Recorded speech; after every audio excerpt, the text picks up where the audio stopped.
Thank you madam. दोस्तों नमस्कार। मैं डॉक्टर श्याम गुलो फिर से एक बार आपका इस ट्रेनिंग सेशन में स्वागत करता हूं। मैं आशा करता हूं कि आप सभी लोग स्वस्थ हैं और आप अपने साथ अपने परिवार का यानी घर का परिवार और एमसीएल परिवार दोनों का ख्याल रख रहे हैं। मैं ये भी उम्मीद करता हूं कि आप सभी लोग 1 घंटा बहुत अच्छी एक्सरसाइज कर रहे हो, अपने हार्ट अपने लंग को मजबूत कर रहे हो और अपनी इम्यूनिटी को बढ़ा रहे हो। तो चलिए शुरुआत करते हैं आज के इस सेशन के साथ। दोस्तों अक्सर हम लोग ये बोलते हैं कि ये जो इमोशंस होता है व्यक्ति के लिए, पर्सन के लिए, ये इमोशन ज्यादा इमोशनल होना अच्छी बात नहीं है। देखिए शायद हम नहीं जानते कि इमोशंस, ये भावनाएं दुनिया की बहुत बड़ी ताकत है। ये भावनाएं हैं। अगर आपका कोई सपना है और किसी सपने के साथ, किसी ड्रीम के साथ आप इमोशनली स्ट्रांगली अगर कनेक्टेड हो, तो कितने भी मुश्किलें आए, कितने भी प्रॉब्लम्स, कितनी चुनौतियां आए, आप उस सपने को साकार करके रखते हो। दोस्तों महात्मा गांधी जी ने जब अंग्रेजों के खिलाफ इस स्वतंत्रता के लिए, आजादी के लिए जंग छेड़ी, आंदोलन की शुरुआत की, तब उस आंदोलन में करोड़ों लोग इसी इमोशन से, इसी ताकत के साथ जुड़े हुए। और इसी का कारण था कि जिसकी वजह से उस टाइम की दुनिया की सबसे स्ट्रांग मिलिट्री, सबसे स्ट्रांग ऐसा नेशन, सबसे स्ट्रांग ऐसा देश, निशस्त्र लोगों ने अपने देश से खरीद दिया और आजादी प्राप्त की।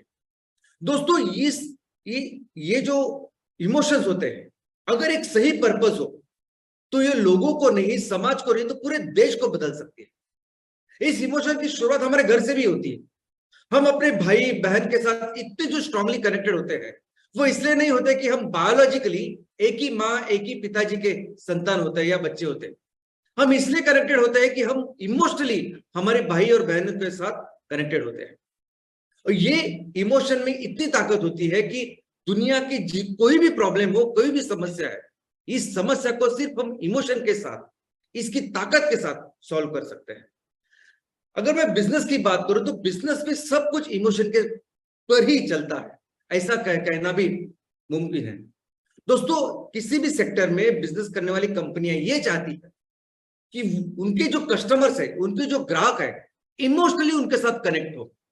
और ये सभी कंपनियां फिर हर एक मोड़ पे, हर एक पॉइंट पे हर मुमकिन कोशिश करते हैं कि किस तरह से ये लोग इमोशनली कनेक्ट। अभी दुनिया में नंबर 1 की जो कंपनियां हैं, मर्सिडीज है, अमेजॉन है, एप्पल है, ये कंपनी, अगर आप इस कंपनियों के शोरूम में भी अगर आप जाओगे तो शोरूम की व्यवस्था ही ऐसी होती, वो एटमॉस्फियर, वो पूरा एक ऐसा अनुभव आपको देते हैं कि उन अनुभव से आपको प्यार हो जाता है, उस ब्रांड से, उस लोगों से आपको प्यार हो जाता है। इनफैक्ट अभी एप्पल ने खुद, एप्पल की कंपनी का शोरूम, पहला शोरूम उन्होंने अपने देश में, भारत में लॉन्च किया, मुंबई में लॉन्च किया। और उस शोरूम को वो क्या कहते हैं, तो एप्पल एक्सपीरियंस सेंटर। एक्सपीरियंस यानी ये सभी कंपनियां चाहती है कि ये सभी ग्राहक लोग इमोशनली उनके साथ जुड़े, क्योंकि एक बार आप इमोशनली जुड़ गए तो लॉन्ग टाइम, पूरी जिंदगी भर आप उनके लॉयल कस्टमर्स होते हैं। ऑफ कोर्स उनके प्रोडक्ट अच्छे होते हैं, प्रोडक्ट तो अच्छे आपके होने ही चाहिए, प्रोडक्ट के साथ आपकी जो जरूरत है, जो पूरी होनी चाहिए, वो होनी ही चाहिए। लेकिन एक बार आप जुड़ गए तो आप फिर अपना प्रोडक्ट, अपना ये लोगो, अपने जो कंपनी, उसको नहीं छोड़ते। इसलिए फिर एप्पल को 1.5 लाख रुपए देके फोन लेते हैं। इसलिए फिर मर्सिडीज को 60 लाख 80 लाख रुपए देके वो गाड़ी लेते हैं। अब इसका मतलब ये नहीं है कि 1.5 लाख में एप्पल से बेहतर शायद कोई फोन नहीं हो सकता है, फिर लोग एप्पल को नहीं छोड़ते। हो सकता है कि 60 लाख में, 80 लाख में मर्सिडीज से बेहतर कोई कार हो सकती है, लेकिन लोग, कस्टमर्स, उस लोगों को, उस प्यार को, पहले प्यार को, उस इमोशनली वो स्ट्रॉन्ग जो बॉन्ड बनता है, उसको नहीं छोड़ते। और ये कंपनियां जब एडवर्टाइज भी करती है, ऐसी करती, एडवर्टाइजमेंट में भी वो अपने प्रोडक्ट के बारे में, उसके फीचर्स के बारे में नहीं बताती। कभी भी मर्सिडीज की एड अगर आप देखोगे, एप्पल की एड देखोगे, अमेजोन की एड देखोगे, तो उसमें कभी भी ऐसा नहीं होगा कि हमारा ये प्रोडक्ट है और इसमें ये सब फीचर्स है। कैडबरीज में अगर आप देखोगे तो कैडबरीज कभी ये नहीं बताती कि हमारे कैडबरी चॉकलेट इतना अच्छा है, उसकी टेस्ट इतनी अच्छी है। वो हमेशा कहते हैं कि कैडबर यानी खुशियों को सेलिब्रेट करना। जब भी कोई खुशियों का मौसम हो तो आप मिठाई नहीं तो कैडबरी एक दूसरे को खिलाइए और खुशियां जाहिर कीजिए। इस तरह से मिठाई को रिप्लेस करने का उनका एजेंडा है, और वही स्ट्रॉन्ग इमोशन बन के वो अपने एड में दिखाते हैं। अमेजॉन भी अगर आप देखोगे तो अमेजॉन में वो बताते हैं कि किस तरह से अमेजॉन कई सारे लोगों के जीवन में उन्होंने खुशियां पिरोई। आज भी अभी जो लेटेस्ट अमेजॉन की एड है उसमें लिखा है अपनों के साथ। यानी ये सब चीजें इसलिए करते हैं कि लोग उस प्रोडक्ट से नहीं तो उस कंपनी से, उस इमोशनली स्ट्रांग से जुड़े रहे। इतना ही नहीं, लेकिन ये जो शेयर मार्केट होता है,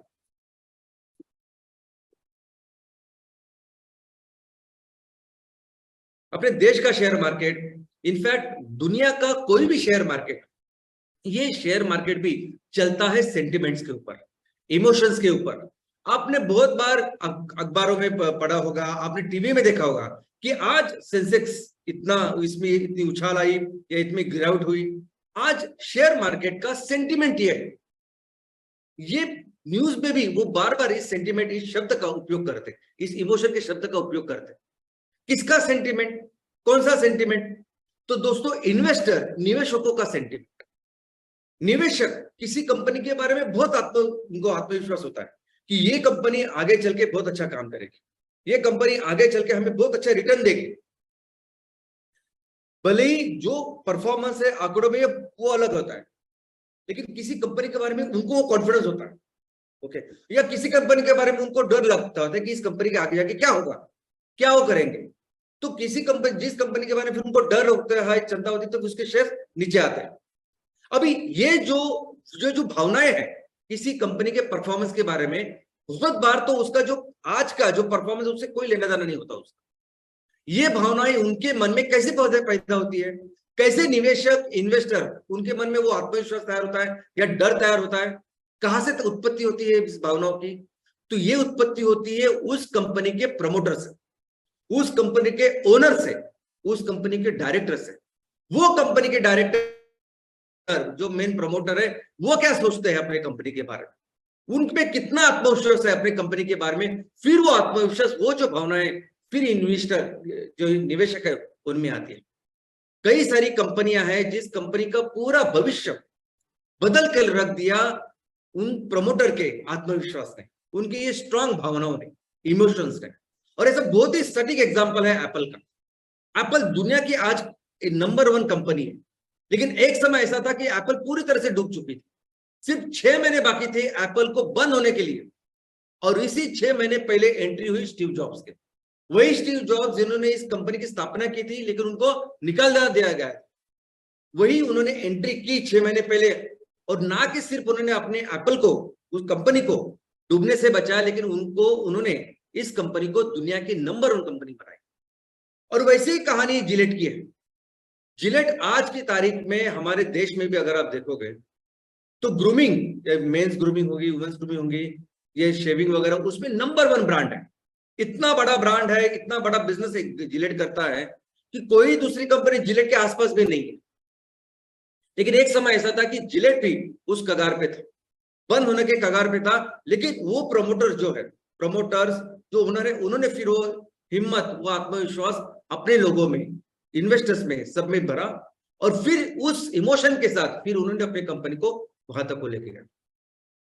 तो दोस्तों आज एमसीएल की स्थापना जो हमने की है, हमने एक मिशन के लिए एमसीएल की स्थापना की, इस ऑर्गेनाइजेशन की स्थापना की। और हमारा मिशन है कि हमें इस दुनिया को फिर से शाश्वत विकास की ओर लेके जाना है, सस्टेनेबिलिटी की राह पर लेके जाना है।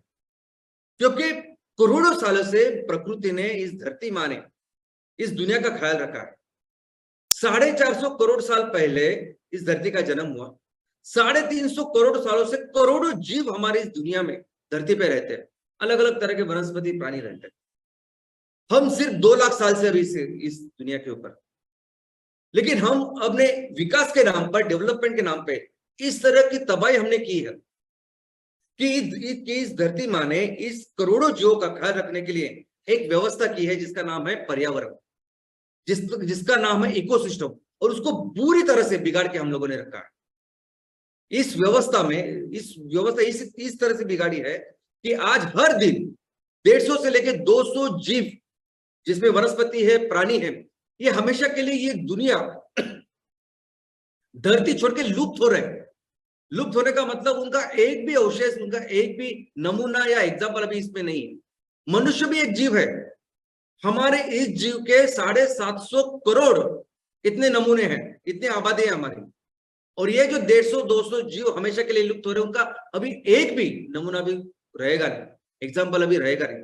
तो आप सोच सकते हैं कि कितनी तबाही हमने की। और जब हम अपने इस मिशन के साथ लोगों को इमोशनली कनेक्ट करेंगे कि हमें अभी मिलकर इस दुनिया को बचाना है, धरती माँ को बचाना है, तो आपको कोई मार्केटिंग करने की जरूरत नहीं, लोगों को बताने की जरूरत नहीं कि आपको फॉसिल फ्यूल को छोड़ जैव ईंधन को अपनाना है। कोई एक्स्ट्रा स्पेशल मार्केटिंग एडवर्टाइजमेंट की जरूरत नहीं है कि आपको उनको पेट्रोकेमिकल को छोड़ना है, क्योंकि उनको पता चलेगा कि मुझे जब दुनिया को बचाना है तो इस पेट्रोकेमिकल्स, ये फॉसिल फ्यूल जो दुनिया को इतनी बुरी तरह से इसको बर्बाद कर रहे हैं, उसको कंपलसरी हमको छोड़ना पड़ेगा, और हर व्यक्ति फिर इसमें कॉन्ट्रीब्यूट करेगा। दोस्तों, अगर मैं बिजनेसेस की बात करूं, मैं प्रोडक्ट्स की बात करूं, तो आज इतने सारे चीजें, इतने सारे वस्तु, इतनी सारी चीजें गलत हो रही है, इतने सारी वस्तुएं हैं जो इस धरती को तबाह कर रही है। ये सभी चीजें हमें रिप्लेस करनी पड़ेगी। ये सभी जो चीजें जिस तरीके से चल रहा है उसको बदलना पड़ेगा। हम कहते हैं कि फल खाने चाहिए, फल सेहत के लिए बहुत अच्छे होते हैं, लेकिन आज अगर कोई फल लेंगे तो पता ही नहीं चलता कि कितने केमिकल्स उसमें है। हार्डली कुछ फल ऐसे होते हैं कि जो एक्चुअली पेड़ पे पके हुए होते हैं, अदरवाइज बाकी के सब जो फल होते हैं उसमें केमिकल्स मार मार के उनको पकाया जाता है, और ऐसे केमिकल्स के भरे हुए फल हम कैसे खाएंगे। आज जब भी कोई त्योहार आता है, दूध की डिमांड बढ़ती है, पता नहीं होता, आज तो ऐसी कंडीशन है कि तो पता नहीं होता कि ये दूध एक्चुअल दूध है कि नहीं, क्या कोई केमिकल्स। जो पनीर मार्केट में मिलता है त्योहार के दिन, उसकी गारंटी नहीं है कि वो पनीर एक्चुअली दूध से निकला हुआ है या कहीं किसी ने कोई गलत चीज कर रहा है। तो इतने सारे बिजनेसेस आपको अभी तहसील में आप करने वाले हो आने वाले दिनों में। इतनी सारी चीजों को बदलना है, इतनी सारी चीजों को तैयार करके बेचना है कि इसका अंदाजा ही नहीं। इतने सारे बिजनेसेस, इतने सारे प्रोडक्ट्स आप करोगे, और हर जो प्रोडक्ट होगा ना, हर बिजनेस में हर प्रोडक्ट की एक अपनी लाइफ साइकिल होगी। अभी जैसे एमकोल एम स्टोव के साथ हमने शुरुआत की, उसकी अपनी एक लाइफ स्टाइल होगी। वो शुरुआत होगा पहली फैक्ट्री, नेक्स्ट फैक्ट्री उससे और बेहतर होगी, प्लांट एंड मशीनरी और बेहतर होगी, कस्टमर्स को, लोगों को जो चीज चाहिए, उनको जो जिस तरीके का जो ब्रिकेट्स या पिलेट चाहिए उसमें और बेहतर होंगे, क्योंकि ये हर प्रोडक्ट के बारे में ऐसे ही चलता है। आपको याद है पहला कंप्यूटर कैसे था? आपका आज का जितना हमारा जो घर है वो पूरा घर भर के एक कंप्यूटर था, और आज कंप्यूटर इस पे हाथ पे हम लोग रख सकते हैं। आपको पता पहला मोबाइल कैसे था, अभी आज कैसे मोबाइल है? तो हर प्रोडक्ट की, हर बिजनेस की अपनी एक लाइफ साइकिल होगी, और जिंदगी में रहते चलते रहेगा। फिर आज सबसे इंपॉर्टेंट जो रिस्पॉन्सिबिलिटी हमारी है वो क्या है? तो हमें अपने लोगों को इस स्ट्रांग भावना से, इस स्ट्रांग इमोशन के साथ इस मिशन के लिए जोड़ना है। प्रोडक्ट बहुत सारे बेचने हैं, सर्विसेज बहुत सारी तैयार करनी बेचनी है, वो सेकेंडरी है। मोस्ट इंपॉर्टेंट रिस्पॉन्सिबिलिटी आज कुछ है तो हमें ये करना है। और एक बार आपने लोगों को अपने इस मिशन के साथ स्ट्रांगली इमोशनली कनेक्ट किया, तो लोगों को बताने की जरूरत ही नहीं कि आपको ऑर्गेनिक ही खाना चाहिए। जब भी अभी थोड़े ही दिनों में बहुत सारी जगह पे हमारे ऑर्गेनिक आउटलेट्स निकलेंगे, आपको उसके लिए स्पेशल डिफरेंट ऐसे एक्स्ट्रा मार्केटिंग करने की जरूरत ही नहीं होगी। लोग अपने पूरे फैमिली को लेके ऐसे जगह आएंगे, हमारे इस आउटलेट में आएंगे जो 100% ऑर्गेनिक होगा। अगर चाय भी होगी तो उसकी चाय की पत्ती ऑर्गेनिक होगी, शक्कर ऑर्गेनिक होगी, दूध ऑर्गेनिक होगी। इसके लिए एक्स्ट्रा कुछ करने की जरूरत नहीं। और दोस्तों, एक चीज हमें हमेशा याद रखनी पड़ेगी कि ये जो दुनिया है, जिस दुनिया में हम लोग जी रहे हैं, ये दुनिया हमने अपने बच्चों से उधार ली है। इस दुनिया को हमें अच्छी तरह से महफूज रख के उन बच्चों को देनी है, सौंपनी है, तब जाके वो बच्चे भी इस दुनिया का ख्याल रखेंगे और अपने अगले जनरेशन को उसको देंगे। दोस्तों, हमें कंपलसरी अपने देश को दुनिया की सबसे बड़ी इकोनॉमी बनानी है, और ये इसलिए नहीं बनानी है कि हमें बहुत लोभ है, बहुत लालच है, हमें बहुत पैसे और संपत्ति का निर्माण करना है। हमें इसलिए ये कंपलसरी करना पड़ेगा क्योंकि हम, भारत एक ऐसा देश है, भारत आज भी सोने की चिड़िया है। आज में सबसे ज्यादा जैव ईंधन हमारे भारत देश में ही तैयार हो सकता है। आज 25 से 30% पूरी दुनिया के लिए जैव ईंधन हम लोग तैयार कर सकते हैं। और ये जरूरी है ताकि ज्यादा से ज्यादा फॉसिल फ्यूल को हम रिप्लेस करें और इस ग्लोबल वार्मिंग को हम रोक पाए। ये ऑर्गेनिक फर्टिलाइजर, ऑर्गेनिक फार्मिंग हम करना चाहते हैं। पूरी दुनिया में ऑर्गेनिक फार्मिंग नहीं कर सकते क्योंकि उनके पास ऑर्गेनिक फर्टिलाइजर ही नहीं है। बहुत कम मात्रा में ऑर्गेनिक फर्टिलाइजर बनता है। हमारे पास इतनी कैपेसिटी, इतनी क्षमता है कि हम पूरी दुनिया के लिए ऑर्गेनिक फर्टिलाइजर तैयार कर सकते हैं और बेच सकते हैं। वो हमारे पास ही है, हमें ही करना पड़ेगा। जब पेट्रोकेमिकल के चीजों को रिप्लेस करने की बात है तो लोगों के पास सोल्यूशन ही नहीं है, क्या करें उसके लिए। लेकिन हमारे पास सदियों से, हजारों सालों से हम इस चीजों को तैयार करते आ रहे हैं अपने हाथों से, और ये किसी के पास नहीं। जो हैंडीक्राफ्ट, जो हस्तकला भारत में है, भारत के लोग कर सकते हैं, वो दुनिया में कोई नहीं करता, कोई नहीं कर सकता। हमें आज के तारीख में हम अपने अलग अलग क्षेत्रों में ये चीजें तैयार करेंगे और बेचेंगे। उड़ीसा में तैयार करेंगे, कर्नाटक में तैयार करेंगे, राजस्थान में तैयार करेंगे, उत्तर प्रदेश, मध्य प्रदेश में तैयार करेंगे और पेट्रोकेमिकल को रिप्लेस करेंगे। लेकिन आने वाले दिनों में हमें बाकी के जो देश है, ये यूरोप, जापान, अमेरिका, यहां जाके आपको सिखाना पड़ेगा उनको। वहां हमें मैन्युफैक्चरिंग सेंटर्स खोलने पड़ेंगे, वहां के लोगों को ट्रेनिंग देनी पड़ेगी और बताना पड़ेगा कि इसके साथ फिर पेट्रोकेमिकल को रिप्लेस करना है। और इसका बहुत अच्छा एग्जांपल हमारे सामने है योगा का। जैसे ही लोगों को पता चला कि योगा दुनिया का सबसे सर्वश्रेष्ठ ऐसी एक्सरसाइज है जो सिर्फ शारीरिक नहीं, मानसिक हर चीज का ख्याल रखती है, तो आज की तारीख में अमेरिका से लेकर पाकिस्तान तक करोड़ों लोग आज योगा करते हैं। तो हमें सिर्फ ये चीज जो आने वाले दिनों में ये कंपलसरी करनी पड़ेगी, क्योंकि लोगों को पता ही नहीं इसके बारे में। लोगों को एक्चुअली पूरी दुनिया को इस राइट डायरेक्शन में, एक सही दिशा में लेके जाना पड़ेगा। और यही काम भारत ने सदियों में किया, इतने साल, हजारों साल किया है। हजारों साल जब मैं कहता हूं, जब हम लोग कहते हैं कि भारत दुनिया की सबसे बड़ी इकोनॉमी था, अर्थव्यवस्था थी, लेकिन सिर्फ अर्थव्यवस्था नहीं था, सिर्फ इकोनॉमी नहीं था, तो भारत दुनिया का नेतृत्व करता था। भारत विश्व को सही डायरेक्शन बताता, इसलिए भारत को विश्व गुरु कहा जाता। और जब ये चीज हम लोगों के सामने रखेंगे, जब इस चीज के साथ हम लोगों को इमोशनली कनेक्ट करेंगे, तो लोगों को ये बताने की जरूरत नहीं। आई मीन हर चीज फिर इस कार्य के लिए वो लोग खुद से करेंगे। चाहे आपके एमकल की फैक्ट्री के लिए जमीन या परमिशन से हर कोई चीज जो लगेगी वो इसके लिए करेंगे। तो दोस्तों, कहां से, कैसे तैयार होते हैं इमोशंस, कहां से आ सकते हैं ये स्ट्रॉन्ग इमोशंस, कैसे लोग इस स्ट्रॉन्ग इमोशन के साथ जुड़ सकते हैं और फिर हमेशा हमेशा के लिए जिंदगी भर आपके साथ रह सकते हैं।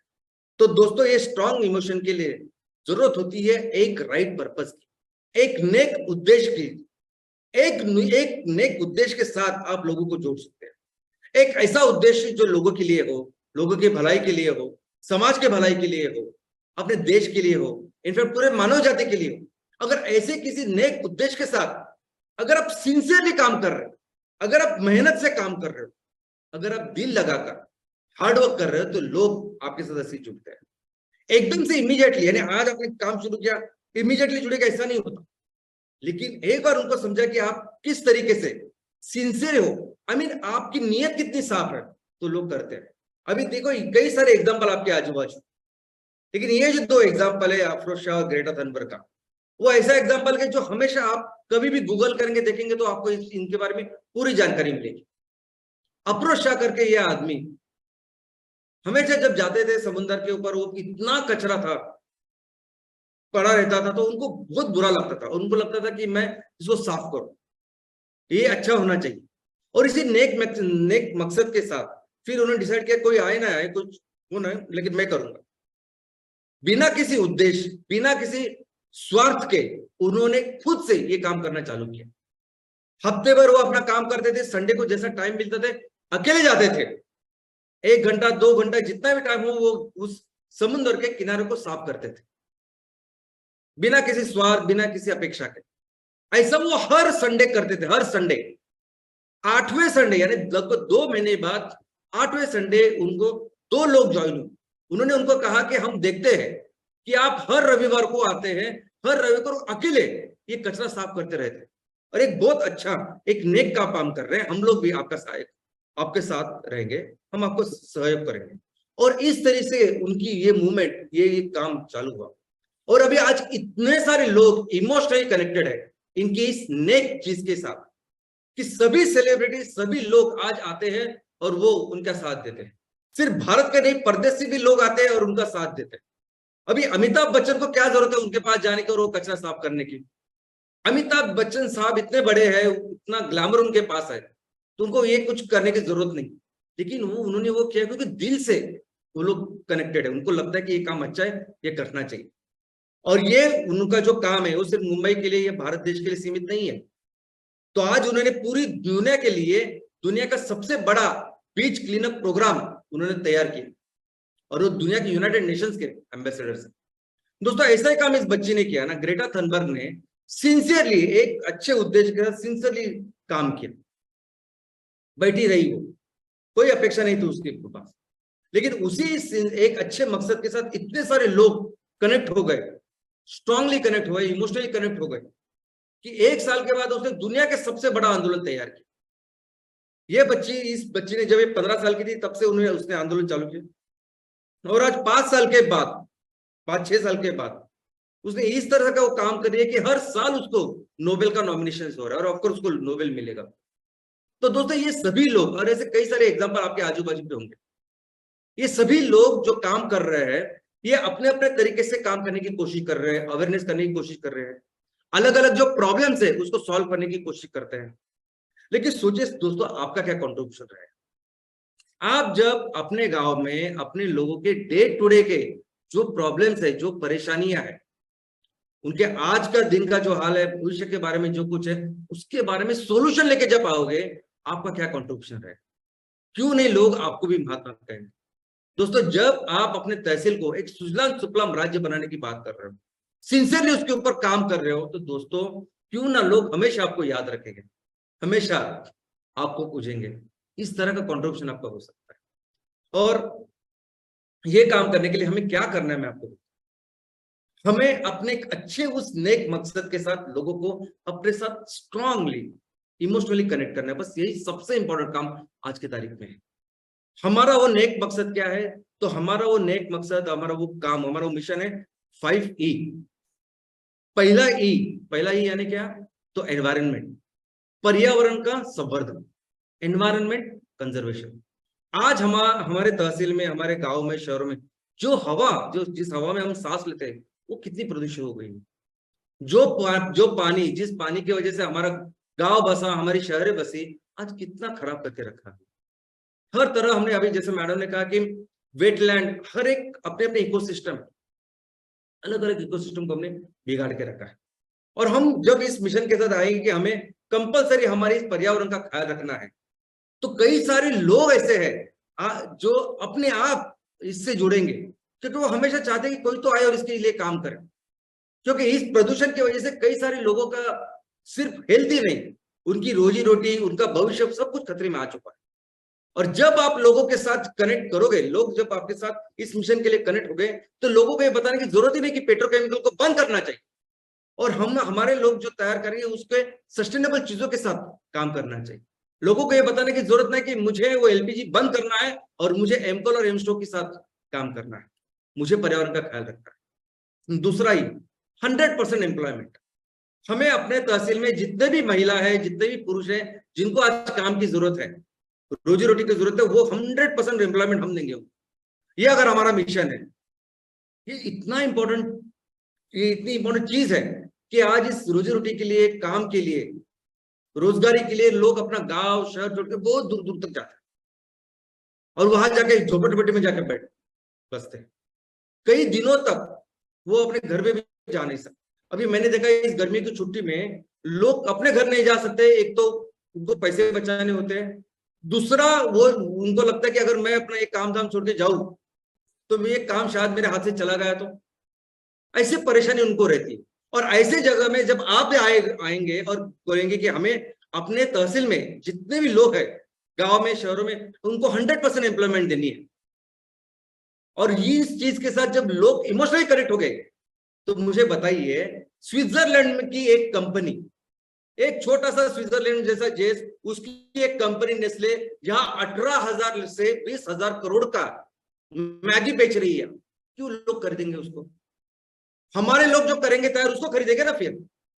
ये जो पेप्सी है, कोको कोला है, ये 1-1 लाख करोड़ के चिप्स बेचते हैं यहाँ।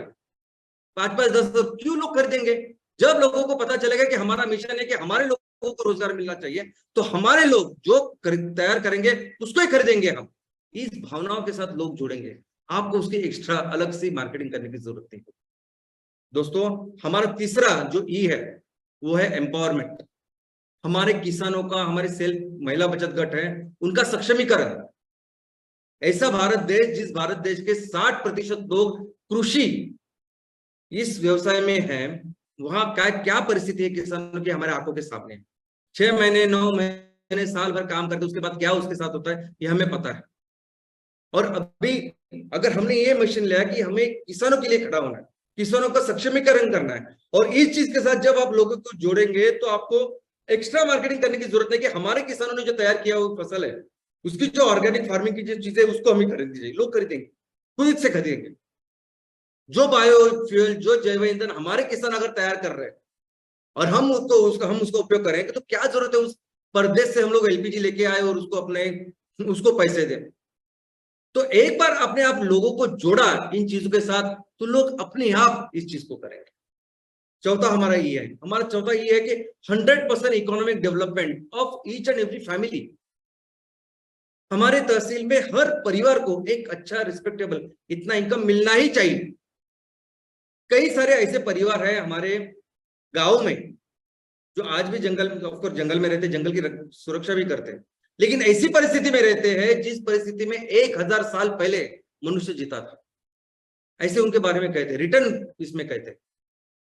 उनको जो बेसिक जो चीजें हैं, यानी पेट भर खाना, वस्त्र, घर, अच्छा ये तो छोड़िए, लेकिन ये भी नहीं नसीब होता। तो कंपलसरी इन लोगों को सिर्फ ये बेसिक चीजें नहीं, लेकिन एजुकेशन, उनके बच्चों के लिए अच्छा एजुकेशन, उनका स्वास्थ्य, हेल्थ केयर, उनके भविष्य के बारे में चीजें, ये सब होना चाहिए ना। उनकी भी खुशियां है, उन्होंने भी त्योहार मनाने चाहिए, उनके पास भी थोड़े से पैसे होने चाहिए कंपलसरी। अगर इस मिशन के ऊपर हम लोग काम करें तो लोगों को बताने की जरूरत ही नहीं कि हमारे तहसील में रहने वाले जो आदिवासी लोग ये जो तैयार करते हैं ना, उसको खरीदेंगे। ऑफकोर्स इन सब चीजों में हम ये ख्याल रखेंगे कि हमारे उत्पादन सबसे अच्छे रहेंगे। उत्पादनों के साथ, उनके क्वालिटी के साथ कोई कॉम्प्रोमाइज नहीं करेंगे। अच्छे उत्पादन देंगे लोगों को, जो उनकी जरूरतों को अच्छी तरीके से पूरा करेंगे। लेकिन जब इस भावना के साथ आप लोगों को जोड़ेंगे तो दोस्तों क्या नहीं करेंगे। ये सभी लोग पशुपालन कर सकते हैं, बहुत सारी चीजें ये कर सकते हैं, और एक अच्छा इनकम हम सभी मिलके उनको दे सकते हैं। जरूरत है लोगों को इमोशनली कनेक्ट करने की। दोस्तों, पांचवा ही है एनर्जी। पूरे मानव जाति के इतिहास में अगर आप देखोगे तो वो देश, जो देश हमेशा ऊर्जा और ईंधन में सिर्फ स्वयंपूर्ण नहीं, उसने बड़ा बड़ा काम किया है, उसने दुनिया पे राज किया। हमारे लिए पांचवा ई है सिर्फ एनर्जी इंडिपेंडेंस नहीं, तो एनर्जी सुपर पावर। हम दुनिया के लिए 25 से 30% का ईंधन निर्माण कर सकते हैं, ऐसी योग्यता, ऐसा पोटेंशियल आज हमारे देश में।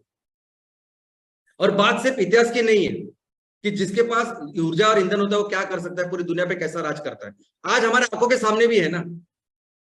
आज दुनिया में सबसे ज्यादा ईंधन और ऊर्जा जो बेचता है दुनिया को, वो है रशिया।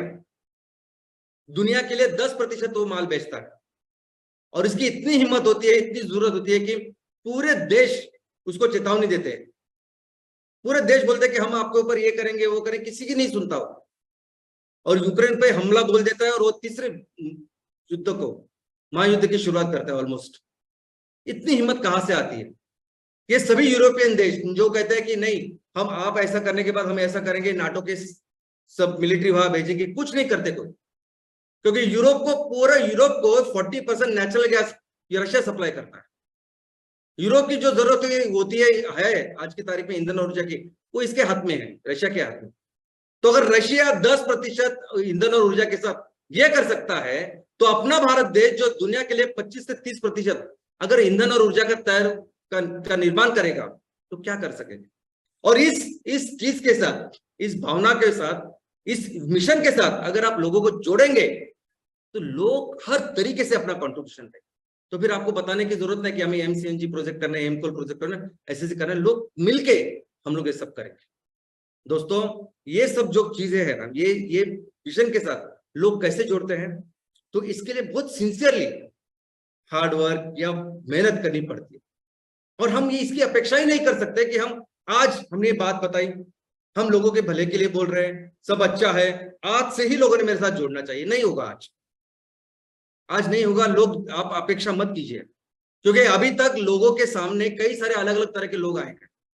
कई कई सारे लोग आते हैं और अलग अलग उनको प्रोमिसेस देते हैं, वचने देते हैं अपने खुद के निजी स्वार्थ के लिए। और जैसे ही उनका निजी स्वार्थ पूरा हो जाता है वो निकल जाते हैं, भूल जाते हैं अपने पूरे जो कुछ वादे वगैरह किए थे उन्होंने।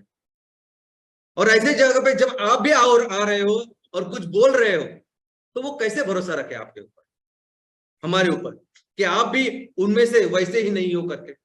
लेकिन जब हम सिंसियरली काम करेंगे, सिर्फ 6 महीना अगर एक काम करेंगे, हम जब सिंसियरली काम करेंगे दोस्तों, लोग इस तरह से हमारे साथ जुड़ेंगे जो जिंदगी भर हमारा साथ देंगे।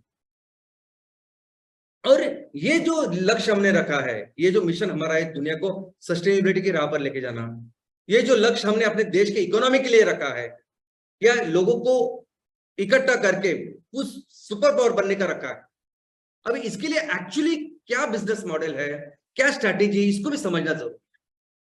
इनफैक्ट इसका एक ही तरीका है, क्योंकि इतने सारे बिजनेस का निर्माण करना है, हमें एक्चुअली जो काम करना है वो करना है कि हमें एक मंच का निर्माण करना है, एक ऐसा मंच, एक ऐसा प्लेटफॉर्म जिसमें सभी लोग इस मिशन से जुड़ के एक दिशा में काम करें।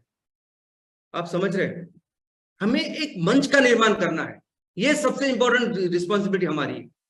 इस मंच के ऊपर ये सभी लोगों को इमोशनली कनेक्ट करना, ये सबसे इंपॉर्टेंट है। फिर ये सभी लोग जो एक दिशा में काम कर रहे हैं ना, ये उस इकोनॉमी का निर्माण करें। हम जो कहते हैं कि हमारे हर तहसील की योग्यता है कि कम से कम 3,000 करोड़ का रेवेन्यू, वस्तु या सेवा का निर्माण हम कर सकते हैं, और वो फिर 5-6 हजार तक जा सकता है। ये इतने 3,000 करोड़ का रेवेन्यू तैयार करने, ये काम ये मंच करेगा, ये लोग करेंगे कि हम लोग इस तहसील में है, हमारे तहसील हम लोग ये सब चीजें कर सकते हैं। ये अलग अलग तरह के बिजनेस है, इसके लिए वस्तुओं का निर्माण कर सकते हैं। ये हमारा हैंडीक्राफ्ट हो सकता है, ये हमारे एनिमल हस्बेंड्री हो सकते हैं, ये अलग अलग खेती हो सकती है। तो ये लोकल इकोनॉमिक डेवलपमेंट ये मंच करेगा। दोस्तों, हर तालुका की एक अपनी योग्यता है, हर तालुका अलग अलग तरीके का है, उसके अलग अलग स्ट्रेंथ्स है, अलग अलग रिसोर्सेस है। तो इस अलग अलग तहसील के अलग अलग रिसोर्सेस को डेवलप करना, अपने पोटेंशियल तक लेके जाना, ये मंच करेगा। कोई स्कीम, कोई सरकार की योजना कि इसमें इतना काम नहीं करेगी जितने ये लोग, ये मंच इस पे काम करेंगे। कई सारे ऐसे एरियाज है, जैसे खेती है, पानी है, वाटर रिसोर्स का डेवलपमेंट, सब ये ऐसी चीजें कि जहां लोकल सॉल्यूशन की जरूरत है, इनोवेशन की जरूरत है, रिसर्च की जरूरत है। कोई अमेरिका, यूरोप में कोई कुछ रिसर्च होता है, वो यहाँ के हमारे गांव का प्रॉब्लम शायद वो नहीं सॉल्व कर सकते, लेकिन हमारे सामने जो किसानों के खेती के लिए, पानी के लिए, घर के लिए, कई सारे अलग अलग एरियाज में जो इनोवेशन की जरूरत है, रिसर्च की जरूरत है, वो भी ये मंच करेगा। इस मंच में जब सब इकट्ठा आ जाएंगे तो हमारे तहसील में रहने वाले इंजीनियरिंग करने वाले बच्चे, आईटीआई के बच्चे, इनफैक्ट कोई भी व्यक्ति इसके ऊपर रिसर्च डेवलपमेंट करके सोल्यूशन लेके आ सकता है। यही वो मंच है, वो अलग अलग बिजनेस मॉडल तैयार करें, क्योंकि जिस तरह से बिजनेस दिल्ली में, मुंबई में होता है, वैसे ही हमारे गांव में होगा, वैसे ही करेगा जरूरी नहीं। हमारे गांव में, हमारे तहसील इस तरह का हम लोग बिजनेस करें तो अच्छी बात है। तो अलग अलग बिजनेस मॉडल्स ये मंच तैयार करेगा। हमारे किसानों के लिए जो सपोर्ट सिस्टम चाहिए, हमारे किसानों की एक्चुअल में क्या जरूरत है, उनको बीज लगते हैं, फर्टिलाइजर लगते हैं, मार्केट लगते हैं, क्या लगता है, ये सब ये मंच डिसाइड करे। ये मंच उनको जो चाहिए वो सपोर्ट सिस्टम देगा। क्योंकि हमारे किसानों को, हम हमेशा कहते हैं ना कि खेती हर तरह अलग अलग होती है, एग्रो क्लाइमेटिक कंडीशन अलग अलग तरह की होती है। यहाँ जो गेहूं होता है, थोड़ी 50 किलोमीटर बाद अलग तरह का गेहूं हो सकता है। तो हमारे किसानों की भी जो जरूरत है वो हमारे लोग अच्छी तरह से समझ सकते हैं, अच्छी तरह से उसको सॉल्व कर सकते हैं, ये वो मंच करेगा। इनफैक्ट हमारे लोकल जो एनवायरमेंटल प्रॉब्लम है, आज पर्यावरण की जो चीज अलग अलग चैलेंजेस हमारे सामने हैं, एक कैसे सॉल्व करेंगे, तो ये मंच उसको सॉल्व करेगा अपने आधुनिक, अपने खुद के सोल्यूशन के साथ। जैसे चिपको आंदोलन आपने देखा, अभी चिपको आंदोलन के लिए आपको ऐसा ही करना चाहिए, ये किसी ने उनको बताया नहीं था, ये आइडिया नहीं दी किसी, उन आदिवासियों ने, उन्होंने लोकल स्थानिक लोगों ने अपने आप ऐसे उसको पकड़ लिया, चिपक के रहे, और वो आंदोलन की शुरुआत हुई। तो वैसे कई सारे ऐसे चैलेंजेस हो सकते हैं हमारे गांव में, तहसीलों में, जिसका हल ये मंच लेके आएगा। ये सभी लोग लेके आएंगे। और सिर्फ वही नहीं, इकोसिस्टम। इनफैक्ट हमारे साथ, हम जो एक स्पेसीज है, जीव है, ऐसे कई सारे जीव है। जंगल के अपने एक इकोसिस्टम है, पानी के एक अपने इकोसिस्टम है, समुद्र के अपने एक इकोसिस्टम है, और वहां में रहने वाले हर जीव जंतु वनस्पति प्राणी, उसका ख्याल रखना भी हमारा काम है ना। और वो काम भी करेगा ये मंच। दोस्तों, कई सारे ऐसे काम है जो पैसों से हल नहीं होते। अभी हम सभी मिलकर जो हमें पहला जो सबसे इंपॉर्टेंट काम करना है वो है आर्थिक विकास, बिजनेस करना है, ज्यादा से ज्यादा माल तैयार करके बेचना है, बिकॉज उससे कई सारे प्रॉब्लम सॉल्व होने वाले हैं, कंपलसरी है। लेकिन कुछ कुछ ऐसे सामाजिक प्रश्न है हमारे सामने जो सिर्फ पैसों से नहीं सॉल्व होंगे। जैसे अभी पानी का उत्तम एग्जांपल हमारे सामने है।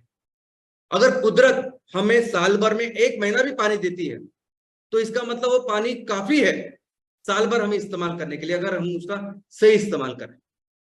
लेकिन 1 महीना नहीं, 2 महीने, 3 महीने, 4 महीने तक अगर कुदरत पानी दे रही है और हम उसको अगर अच्छी तरह से संभाल नहीं पा रहे, कर नहीं पा रहे वाटर हार्वेस्टिंग, तो कोई गवर्नमेंट, कोई संस्था आपको मदद नहीं करे।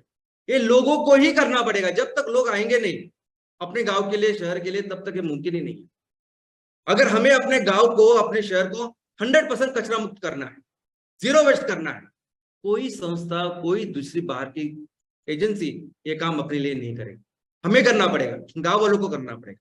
और जब हमारा गांव, हमारा शहर कचरा मुक्त होगा, मच्छर मुक्त होगा, तो आपको अंदाजा नहीं है कितना सुंदर ये गांव हो सकता है। और ये सभी जो सोशल ऑब्जेक्टिव है, सामाजिक जो चीजें है ना, ये करेगा वो मंच, जिस मंच में ये सभी लोग भावना से, इस इमोशन के साथ जुड़े होंगे। और दोस्तों, आज अभी पहला हमारा जो पड़ाव है, पहला जो हमारा लक्ष्य है बिजनेस के बारे में, वो है कि हमें हर ग्राम पंचायत में, हर म्युनिसिपल वार्ड में 1 करोड़ के रेवेन्यू का निर्माण करना, यानी साल भर में 1 करोड़ का टर्नओवर तैयार करना, या 1 करोड़ का माल तैयार करना है, बस ऐसा समझिए। तो उसका मतलब क्या है? तो उसका मतलब यह है कि हमें अपने ग्राम पंचायत में, अपने उस म्युनिसिपल वार्ड में 20 से लेकर 30 लोगों को परमानेंट एम्प्लॉयमेंट देनी, बस सिर्फ 20 से लेकर 30 लोगों को परमानेंट एम्प्लॉयमेंट आप दीजिए, 1 करोड़ का रेवेन्यू तैयार हो। कैसे? अगर 20 लोगों को अभी आप परमानेंट एम्प्लॉयमेंट देते हैं, उन 20 लोगों को आप 10-10 हजार रुपए कमा के देते हैं महीने का, तो इसका मतलब यह है कि महीने का आपको 2 लाख रुपए देना है उनको। अगर 2 लाख रुपए उनको आपको तनख्वाह देनी है, कमा के देने हैं, तो इसका मतलब है कम से कम 4 से 5 गुना कीमत वाला माल तैयार करना होगा। तो अगर 2 लाख रुपए देने हैं तो कम से कम 8 से 10 लाख रुपए का माल तैयार करके लेना होगा, तब जाके 2 लाख रुपए हम लोग दे पाएंगे उनके। और जब महीने का 8 से 10 लाख रुपए का माल आप तैयार कर रहे हो, तो अब वो बन जाता है 1 साल का 1 करोड़ से भी ज्यादा का रेवेन्यू। इतना सिंपल है। जब आप लोगों के ऊपर काम करेंगे, जब 100% एम्प्लॉयमेंट के ऊपर काम करेंगे, और सोचिए यही 20 लोग आने वाले दिनों में आपको 1000, 1500, 2000 लोगों को काम देना है अपने जगह में। तो ये सभी जो काम है, यानी 1 करोड़ की रेवेन्यू से लेके हमें वो पोटेंशियल तक जाना है। सोचिए 20 लोगों के साथ ऐसा होगा, तो जब 1500 लोगों को आप एम्प्लॉयमेंट देंगे, कितने का टर्नओवर वो करेंगे आप। जब उस इकोनॉमी का निर्माण करना है, जब अपने लक्ष्य कि इस दुनिया को सस्टेनेबिलिटी के राह पर लेके जाना है, इस 5E के मिशन के साथ लोगों को जोड़ना है, ये जो सबसे इंपॉर्टेंट रिस्पॉन्सिबिलिटी आज हमारी है। इन सबके लिए सबसे इंपॉर्टेंट काम अगर आज कुछ करना है तो वह सैटरडे सेशन। इन सभी चीज, यानी आप बिजनेस से लेके, लोगों को जोड़ने से लेके, जो भी सपना आज आप देख रहे हो, उस सपने का एक ही तरीका है, सैटरडे सेशन। सैटरडे सेशन ही तरीका है कि जिससे हम लोगों को अपने इस मिशन के साथ जोड़ेंगे, अपने इस 5E के मिशन के साथ जोड़ना, ये एकमेव ऑब्जेक्टिव हो सकता है सैटरडे सेशन का। और ये जोड़ने के लिए आपको कहीं जाने की जरूरत नहीं, आप सिर्फ सैटरडे सेशन। और सैटरडे सेशन का मतलब क्या है? तो हर हफ्ते एक फिक्स दिन, उसी समय पे, एक ही जगह पे आपको अपने गांव के लिए, अपने तहसील के लिए, अपने समाज के लिए खड़ा होना है, उसको बेहतर करने के लिए, उसको सुजलाम सुफलाम करने के लिए। जैसे हर गुरुवार को हम मंदिर जाते हैं, प्रार्थना करते हैं, पूजा करते हैं, हर शुक्रवार को नमाज अदा करते हैं, दुआ करते हैं, हर रविवार को मास करते हैं, वहां प्रे करते हैं कि हमारा सब कुशल मंगल हो। वैसे ही अपने गांव के लिए, अपने लोगों के लिए, किसानों के लिए, इस धरती माँ के लिए एक दिन, एक हफ्ता, हफ्ते में एक दिन, एक कुछ जगह, एक समय, सिर्फ 1 घंटा आपको देना है। और जरूरी नहीं हम कहते हैं उसको सैटरडे सेशन, लेकिन आप वो रविवार को कर सकते हैं, सोमवार को कर सकते हैं, मंगलवार को कर सकते हैं, बुधवार को कर सकते हैं, गुरुवार को कर सकते हैं, शुक्रवार को कर सकते हैं, कौन से भी समय पे कर सकते हैं जो लोगों के लिए कन्वीनियंट हो। लेकिन एक रखे, एक वो समय रखे। अपने यहाँ कोई समाज मंदिर होगा, कोई स्कूल होगा, वहां सैटरडे सेशन की शुरुआत कीजिए, और धीरे धीरे करके फिर लोगों को पता चलेगा कि आप ये क्यों कर रहे हैं। और बताइए लोगों को, बताइए लोगों की आप ये कर रहे हैं। लोगों को पता तो होना चाहिए कि आप ऐसा कुछ कर रहे हैं। अभी आप अगर किसी ग्राम पंचायत के लिए सैटरडे सेशन कर रहे हैं, आप किसी म्यूनिसिपल वार्ड के लिए अगर सैटरडे सेशन कर रहे हैं, तो कितने चौराहे होती है उस एक म्यूनिसिपल वार्ड या एक ग्राम पंचायत में? कितनी ऐसी इंपॉर्टेंट जगह होती है जहां मंडी हो सकती है, स्कूल कॉलेज हो सकता है, वहां अपना एक बहुत बड़ा बैनर नहीं, बहुत बड़ा पोस्टर नहीं, एक छोटा सा पोस्टर आप लगा सकते हैं। आज हम देखते हैं कि हमारे यहाँ, हमारे समाज में सामने कई सारे ऐसे लोग जिनको हम जानते भी नहीं, उनका बर्थडे होता है, और बर्थडे के इतने बड़े बड़े पोस्टर पूरे शहर में लगाते, पूरे तहसील में लगाते। यानी बहुत बड़े स्कूल को पॉलिटिशियन समझते या क्या समझते पता नहीं, लेकिन कभी भी सुना भी नहीं होता ऐसे लोग भी अपने बर्थडे के फोटो लगाते हैं जिसका कोई रिलीवेंस नहीं, कोई कंट्रीब्यूशन समाज के लिए नहीं। अगर वो ये करते हैं तो हम कम से कम ये तो कर सकते हैं ना। आप ऐसी जो जगह 4, 5, 6 जो जगह होगी, वह सिंपल जो ब्लैक बोर्ड होता है ना, वो भी आप रख सकते हैं। आप अपने गेरू से लिख सकते हो, वो लिख सकते हैं कि इस हफ्ते का जो सैटरडे सेशन है इस जगह पे है और इसका ये विषय है। लिखिए, लोगों को समझने दीजिए कि कोई तो है जो तहसील के लिए, गांव के लिए, समाज के लिए ऐसा सब कुछ कर रहा है। और धीरे धीरे लोगों को समझे कि लोग अपने आप इसमें शामिल होंगे। आज टेक्नोलॉजी कितनी इंपॉर्टेंट बन चुकी है। आज टेक्नोलॉजी इतनी अच्छी बन गई कि बहुत जल्द हम अपने विचार, अपनी जो चीजें लोगों तक पहुंचा सकते हैं। ये 5A का जो मिशन है वो लोगों के लिए बता सकते हैं कि 100% एम्प्लॉयमेंट जनरेशन, 100% इकोनॉमिक डेवलपमेंट, ऐसे 5E का जो है वो सभी बहुत जल्द हम लोगों को पहुंचा सकते हैं। व्हाट्सएप ग्रुप बना सकते हैं, फेसबुक का जो पेज है वो बना सकते हैं, वीडियोज बना सकते हैं और दे सकते हैं। आज हम देख सकते हैं कि ये बच्चे जो है किस तरह वीडियो करते हैं, उनका जो पूरा टैलेंट है, इनोवेशन है, जो अच्छी चीजें सोच सकते हैं, वो कैसे गलत चीजों में डाल रहे हैं और वो वीडियो तैयार करते और डालते हैं। ना उसका कुछ फायदा होता है, ना समाज के लिए उसका कुछ फायदा है। लेकिन इस 5E के लिए अगर ऐसे कुछ वीडियो हम बना सके, ऐसी कुछ चीजें हम तैयार कर सके और लोगों को भेजे, तो यही सभी जो रिसोर्सेस है, ये जो क्रिएटिविटी एक अच्छी जगह पे लग सकती है। और दोस्तों, ये काम सिर्फ आप 16 हफ्ते कीजिए, आप सिर्फ 4 महीने एक काम कीजिए, आप रेगुलरली, डेडिकेटली, सिंसियरली सिर्फ सैटरडे सेशन देखिए, और 4 महीने बाद सिर्फ आप अपना रिजल्ट खुद देखिए क्या फर्क पड़ता है। 4 महीने बाद जब आप ये काम सिंसियरली करोगे तो लोग सिर्फ आपको, आपके ऊपर विश्वास ही नहीं रखेंगे, लेकिन आपके इस मिशन के साथ बहुत स्ट्रांगली कनेक्ट। और ये सभी जो इमोशन, ये स्ट्रांग जो कनेक्शंस है, ये फिर तब्दील होगा बिजनेस में। उस जो इकोनॉमी का निर्माण हमें करना है, बिजनेस का निर्माण करना है, उस बिजनेस की तरफ ये इमोशंस हमें लेके जाएगा। दोस्तों, छत्रपति शिवाजी महाराज ने ऐसी परिस्थिति में स्वराज्य का निर्माण किया जब पूरे देश में मुगलों का शासन था। जिस तरह से ईस्ट इंडिया कंपनी हमारे देश में राज कर रही थी, वैसे मुगल कर रहे थे। इनके खुद के पिताजी उन मुगलों के यहाँ नौकरी करते थे, जैसे अंग्रेजों के यहाँ कई सारे लोग नौकरी करते थे तब, उसके बाद। और वहां नौकरी, अपने पिताजी नौकरी कर रहे हैं और 16 साल का एक बच्चा ऐसा सपना देखता है, ऐसा मिशन रखता है लोगों के सामने कि मुझे अपने लोगों का राज्य यहाँ निर्माण करना, और अपने लोगों का, उसमें जात पात धर्म बिन कुछ नहीं, मेरे यहाँ, मेरे इस राज्य में रहने वाले लोगों का राज्य होना चाहिए, स्वराज्य होना चाहिए। और इस चीज के ऊपर फिर कई सारे लोग इमोशनली इतने स्ट्रांगली कनेक्ट होते हैं कि छत्रपति शिवाजी महाराज हमेशा कहते थे कि ये जो स्वराज्य की स्थापना मैंने जो की है, जो हुई है, वो सिर्फ मेरे वजह से नहीं, तो मेरे साथ जुड़े जो मेरे मावड़े हैं उनकी वजह से।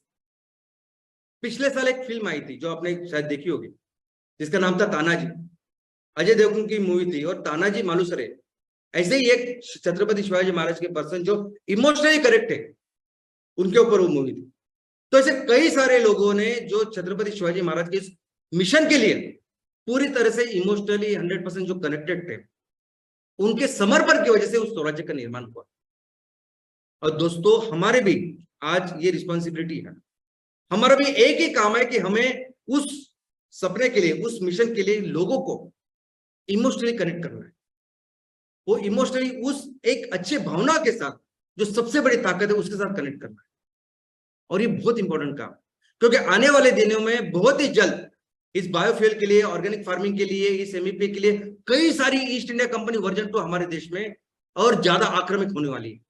हमारे गांव में, हमारे खेतों के ऊपर वो काम करने की कोशिश करने वाली। ये कंपनियां एक तो उनके नाम से आ सकती है, उनका नाम अमेजॉन, एप्पल, मर्सिडीज हो सकता है, नहीं तो वो भेस बदल के आ सकती है।